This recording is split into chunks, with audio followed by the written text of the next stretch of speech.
What's up, Cowboy Nation, Cowboy Headquarters, and America's team? It's your guy G, the number one Cowboy fan in Hampton, coming at you live, direct, and correct with some Mo news. That's right, I say Mo news, M-O news that you can use. And here we are on Saturday morning. Saturday morning, sit down with your guy G, the number one Cowboy fan in Hampton. So yeah, we want to say thank you to all the subscribers and all those that follow us on this channel, man, because without you, this is totally impossible. Give it up. Here we go. I'm not going to be here long, so let's get right down into it. There's been some reports out there. We're going to stick with the defensive side of the ball today and what's been reported. And first of all, what's been reported by the Cowboys Wire. They reported that the Cowboys safeties underachieved. Said that the Cowboys safety were unstable. And I can agree to a certain extent, and I give thanks to Cowboy Wire. I really think they have their allowable source that reports on our Dallas Cowboys, so I can definitely give a big shout out to the Cowboys Wire report. But with this being said, it has been told that our safeties were unstable. Hmm. Now we know that Jaron Curse is up. He's a free agent. We know that for a fact. But I think Jaron Curse was an individual that was a big body. He was a voice for the defense along with Tank Lawrence. These guys basically was the dogs of of the defense, getting everybody fired up. But again, we did see some decline in Jaron Curse a few times. Not sure what was going on, but to see him matched up against these tight ends and basically you know be in control of that secondary as he was. I thought that was good to see. I don't know if we're going to bring him back. Don't know where we go from here, but we do know that Jaron Curse is a free agent this season, so that's something to see. Also, Donovan Wilson. Donovan Wilson, I like this guy.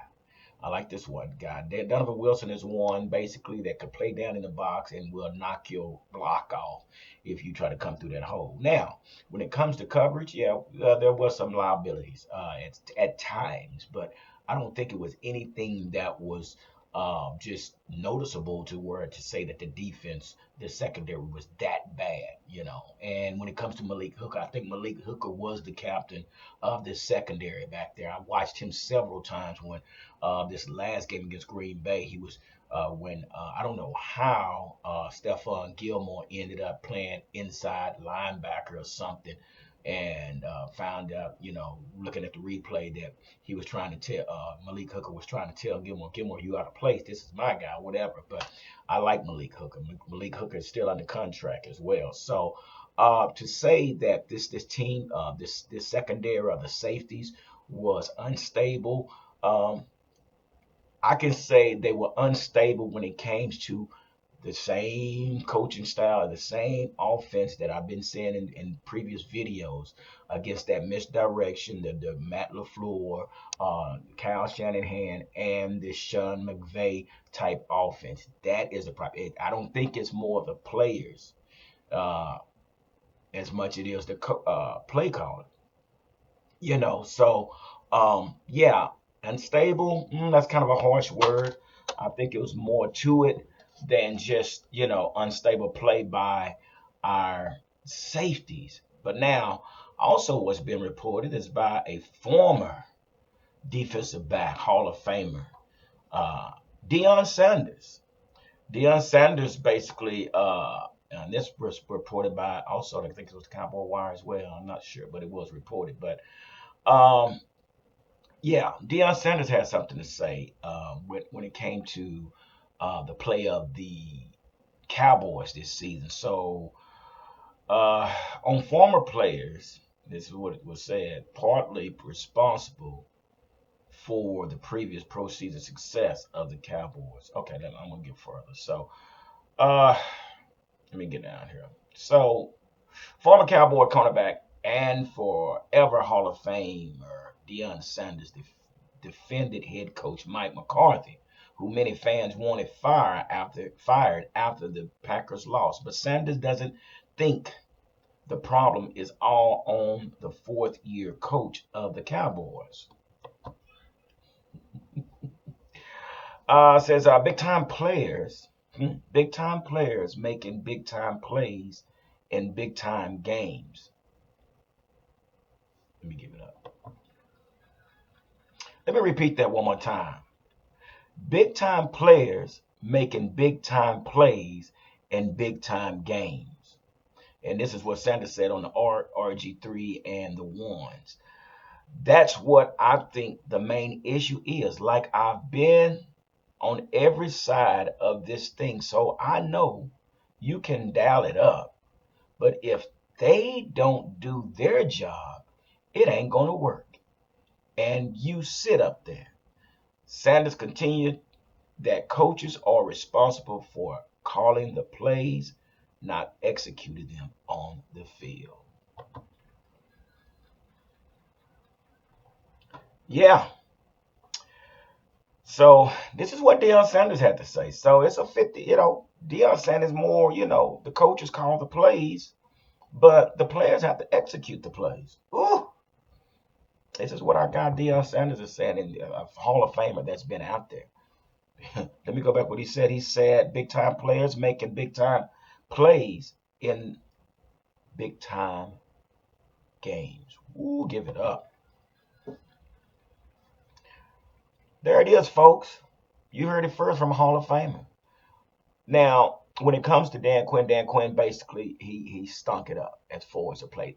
Or was it the coaching or was it the players?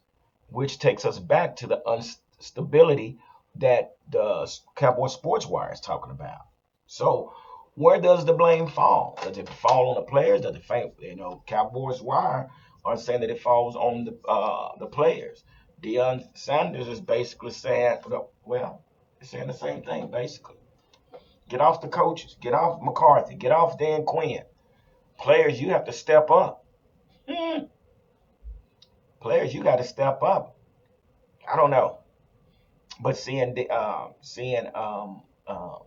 Jimmy Johnson and Troy explain how furious Jimmy Johnson was on the network when he gave his coach's speech to the players at halftime. Uh, is something that seems like that was needed in the locker room. And again, we just don't know much about uh, Mike McCarthy and his pep talk. His pep talk is totally different from Jimmy Johnson. So, with that being said, you would think that would have been said in the locker room. Somebody out there basing like a move, rattling my house. Uh, But yeah, so again, so we have two reports basically saying that the players have to step up. Players have to make the plays. Players have to dial it up. Players have to make the adjustments. So my question to you guys, what do you think? Should we put a lot of this on the players or should we put a lot of this on coaches? Or the reason why we're not playing today. So anyway, I just want to stop through, guys. I don't want to take up a lot of your time. Just a little short video today, and give you some content. These are some speculations and reports and updates that's going on with our Cowboys. So we know tomorrow you got Detroit Lions playing the 49ers. Go Detroit. Give it up. And then you have the Ravens taking on the Chiefs. Now I got loyalties to Texas Tech and Pat Mahomes, but yeah, I don't know who I want to win on this one here, but I don't know. It don't even matter. We're not playing. So anyway, so yeah. But I don't know if guys notice the symbol of the logo of the Super Bowl logo. It's in purple and red. Now I'm keeping my eye open to this. And purple and red represents Ravens and the 49ers. Yeah, look at the logo of the Super Bowl for this year, and the colors are purple and red. Some conspiracy going on out there. But anyway, guys, I just want to stop through here. I got to go support the Dunbar Wildcats where I do my mentoring and from the neighborhood that I grew up in. that they got a big basketball game. Dunmore High School is taking on Eastern Hills High School. Two big rival games. Yeah, Eastern Hill took the last one, and we got to see. And I got a little guy that I mentor. He's going to be playing free. I call him free throw. Jonathan Williams. You better come up with something today, brother. I'm gonna be watching you. I'll be sitting right back next to your daddy. So you better come on with it. So let's give it up for both teams and hope that there's a great game. But also they are doing a whiteout. Everybody's wearing white to stop the gun violence, which we do need to stop the gun violence with our youth. So it's gonna be a great day. So I'm on my way there. So you guys, hey, again, enjoy your weekend, and we will see you on Wednesday night. Make sure you hit the like and share and the notification button, so you will be notified for the next video coming your way. Thank you guys, and be blessed and stay safe.